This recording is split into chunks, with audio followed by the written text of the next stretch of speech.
Assalamualaikum warahmatullahi wabarakatuh. Selamat pagi anak-anak. Gimana kabarnya?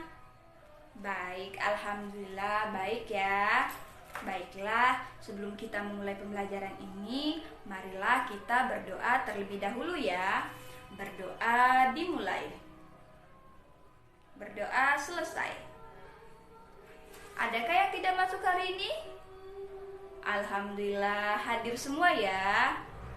Baiklah, kita mulai pembelajaran kita hari ini, yaitu tema 6, subtema 3, pembelajaran 1, pengaruh kalor terhadap kehidupan.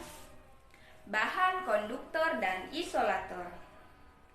Apa sih yang dimaksud bahan konduktor dan isolator? Untuk mengetahui jawabannya, marilah kita baca ulasan berikut ini. Bahan konduktor dan isolator. Di sekitarmu terdapat banyak benda dengan berbagai macam bahan.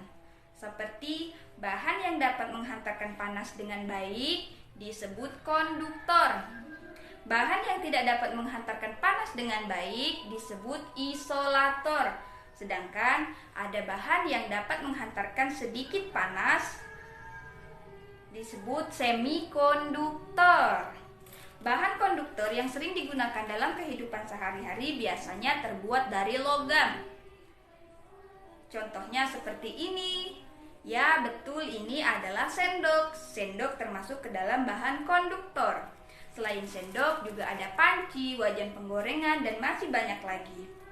Jenis logam yang paling sering digunakan untuk membuat alat tersebut antara lain besi, aluminium, dan tembaga. Bahan yang tidak dapat menghantarkan panas disebut isolator. Beberapa bahan termasuk ke dalam isolator antara lain yaitu ini. Ya, betul, ini adalah plastik. Plastik masuk ke dalam bahan isolator. Selain plastik juga ada kain, kayu, dan masih banyak lagi. Penggunaan bahan ini banyak sekali kita jumpai di sekitar kita.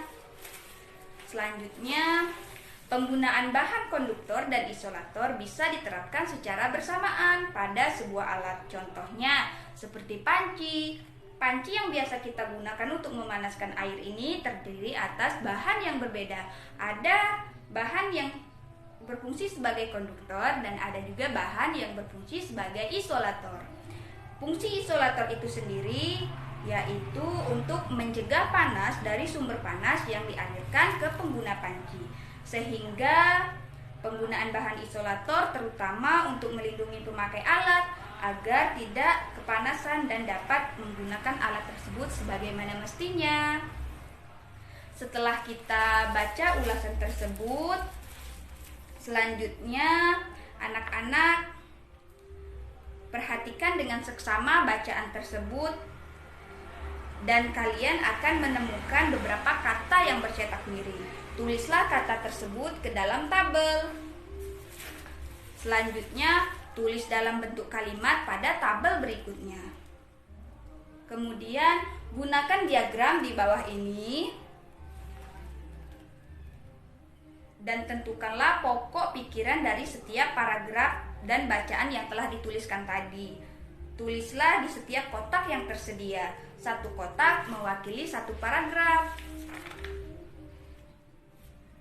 Kemudian, buatlah kelompok. Lalu, lakukanlah kegiatan ini dalam kelompokmu. Siapkan alat dan bahan yang diperlukan, lalu ikutilah langkah-langkah kegiatannya. Amati dan catat di setiap perubahan yang terjadi. Ini ada di halaman 140. Kemudian, kerjakanlah tugas di halaman 141. Gimana? Sampai sini paham? Alhamdulillah paham ya. Baiklah, sebelum Ibu menutup pembelajaran ini, marilah kita berdoa. Berdoa dimulai. Berdoa selesai. Ibu ucapkan terima kasih dan Ibu akhiri wassalamualaikum warahmatullahi wabarakatuh.